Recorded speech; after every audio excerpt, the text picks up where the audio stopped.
సృష్టి ధర్మం ప్రత్యుపకారం. గంగయ్య అనే తాపి పనివాడు ఉండేవాడు. అతడు ప్రతిరోజు పట్నం వెళ్ళి పనిచేసేవాడు. ఆ వచ్చిన డబ్బుతో ఇంటికి కావలసిన బియ్యమో రాగి జొన్నలో కొనుక్కొని కాలినడకన ఊరికి తిరిగి వచ్చేవాడు. అతను వచ్చే దారిలోనే ఊరికి దగ్గరగా పెద్ద జువ్వి చెట్టు ఒకటి ఉండేది. ఆ చెట్టు కింద ఓ పెద్ద చీమల పుట్ట ఉండేది. గంగయ్య ప్రతిరోజు ఆ పుట్ట దగ్గర ఆగేవాడు.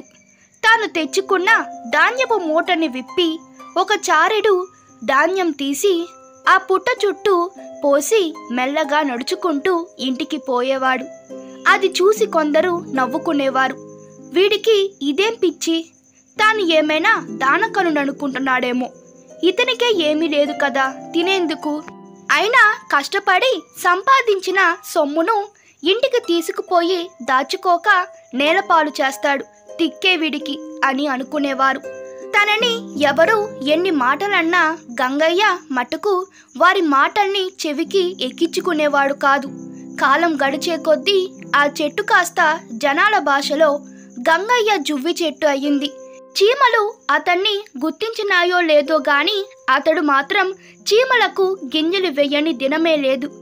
అలా ఉండగా ఆ ప్రాంతంలో క్రమంగా వర్షాలు తగ్గిపోసాగినాయి.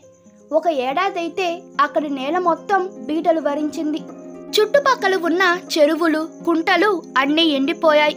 భూమిలో తెమ్మ తగ్గిపోయింది. జువ్వి చెట్టుకు కూడా నీరు చాలలేదు. అందుకని అది తన కొమ్మలకు రెమ్మలకు నీటి సరఫరా తగ్గించింది. దానితో చిన్న చిన్న కొమ్మలన్నీ ఎండిపోసాగినాయి. క్రమంగా ఆ చెట్టును ఆశ్రమించి నివాసం ఉంటున్న పక్షులు కూడా వలసపోసాగాయి. గ్రామంలో జనాలంతా వాడుకున్న నీళ్లు పోయేందుకు ఒక మురికి కాలువ ఉండేది.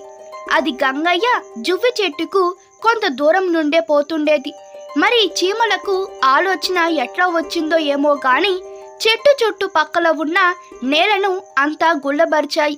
మురికి కాలువ వరకు నేలకు చిన్న చిన్న రంధ్రాలు వేసి దారులు ఏర్పరిచాయి. చూస్తుండగానే మురికి కాలువలోని తెమ్మ ఈ దారులను అంటుకున్నది. నెమ్మదిగా చెట్టు దగ్గర వరకు వచ్చి చేరింది. ఆ సంగతి తెలియగానే జువ్వి చెట్టు నూలివేలు ఆ వైపుకు సాగాయి. తెమ్మను అందించిన జువ్వి చెట్టుకు ప్రాణం లేచి వచ్చినట్లయింది. త్వరలోనే అది మళ్ళీ పచ్చగా అయింది. అందుకు ముందున్న రూపాన్ని సంతరించుకుంది. వలసపోయిన పక్షులు కూడా తిరిగి తమ గూళ్ళోకి చేరుకున్నాయి ఆనందంగా. చెట్టు చీమలు అడగలేదు, చీమలు చెట్టుకు చెప్పలేదు, పక్షులు చెట్టుకు చెప్పిపోలేదు. అవి తిరిగి చెట్టును అడిగి రాలేదు. ప్రకృతి ఎవరి ప్రమేయము లేకుండా తన పని తాను సాగిస్తూనే ఉంటుంది. జీవుల మధ్య అవినాభావ సంబంధం అర్థం కానిది. తర్వాత కొన్నేళ్లకు ఒకసారి ప్రకృతి మళ్ళీ వికటించింది. ఈసారి చిన్న గాలితో మొదలై ఓ మోస్తరు వానగా మారి చివరికి అదే కుండపోతు వర్షమై మనుమేను ఏకమైనట్లు కురవసాగింది వాన. గంగయ్య ఇల్లు ఊరికి కొంచెం ఎడంగా ఉండేది. ఎండిన వాగు పక్కనే ఓ రాళ్ళగుట్టకు దగ్గరగా ఉండేది అతని ఇల్లు. అక్కడ అతనితో పాటు మరో 3-4 ఇల్లు ఉండేవి అంతే. కొద్దిసేపటికి వంకల నీళ్లు అన్నీ చేరుకునేసరికి వాగులో ప్రవాహం మొదలైంది. దాంతో కాలనీవాసులకు అందరికీ భయం వేసింది. అందరూ తమ తమ ఇల్లు వదిలి దూరంగా పోయి ఎత్తైన ప్రాంతాల్లో తల దాచుకున్నారు. గంగయ్యకు ఎందుకానో భయం అనిపించలేదు. వేరే ఎక్కడికో పోయి ప్రాణాలు కాపాడుకోవాలని కూడా అనిపించలేదు. పొంగుతున్న వాగుని, వానలో తడుస్తున్న జువ్వి చెట్టుని చూస్తూ అతను అక్కడే కూర్చున్నాడు. రాను రాను ప్రవాహ వృద్ధి పెరుగుతుంది. మెల్లగా గంగయ్య ఇంటి వైపు నేల కోతకు కురవసాగింది. ఆ వంకలోకి రకరకాల వస్తువులు కొట్టుకొచ్చినాయి. గ్రామంలోకి నీళ్లు వచ్చేశాయి. చాలా మంది ఇళ్లలోని వస్తువులు నీళ్లపై తేలుతున్నాయి. ఇక మిగిలింది గంగయ్య ఇల్లు ఒకటే. అది కూడా కూలిపోతుంది. మొత్తం వంకలో పడి కొట్టుకొని పోతుంది ఖాయం అనుకున్నారు అందరూ. అదేమి చిత్రమో గాని అప్పటికప్పుడు పెద్ద బండరాయి ఒకటి గుట్టపై నుండి జారిపడింది. ఆ శబ్దానికి అందరూ భూకంపం వచ్చిందేమో అనుకున్నట్లు ఉలికిపడ్డారు. పడటం అది వంకలో పడింది. ప్రవాహ వేగానికి అడ్డంగా దొల్లుకొని గంగయ్య ఇంటి పునాదిని ఆనుకొని నిలబడింది. ఆ ఒక్క బండ అడ్డు ఉన్నందువలనే నీటి ప్రవాహపు దారి మళ్ళింది. వాగు మొత్తం అవతలి ఒడ్డును ఒరుసుకొని పారింది.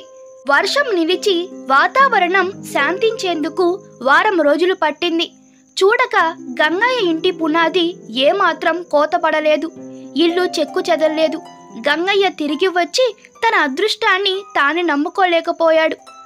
గంగయ్య చీమలకు ఆహారం అందించినందుకు ప్రతిఫలంగా ఏ దేవుడో వచ్చి అతనికి సహాయం అందిస్తారు అనుకున్నారు కదా.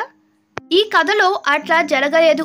మనం మానవతతో ప్రతిఫలాన్ని ఆశించకుండా తోటివారికి సహాయం చేయడం మన కర్తవ్యం కదా అనుకొని పని చేస్తూ పోతే ఏదో ఒకనాడు ఎప్పుడో ఒకప్పుడు ఎవరో ఒకరు తోడుగా నిలిచి మనకు సహాయం అందిస్తారు. ఇది సున్నితమైన ధర్మం.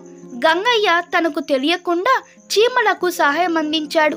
ఆ సహాయం ఊరికే పోలేదు, అది మరో రూపంలో అతనికి సహాయంగా అందించింది. ఇతరులకు చేసే సహాయం ఏనాటికి వృధా పోదు. ఇది సృష్టి ధర్మం. ఈ కథ మీకు నచ్చినట్లయితే మీ అభిప్రాయాలు కామెంట్లో తెలపండి. Please like, share and subscribe to my channel. Thank you.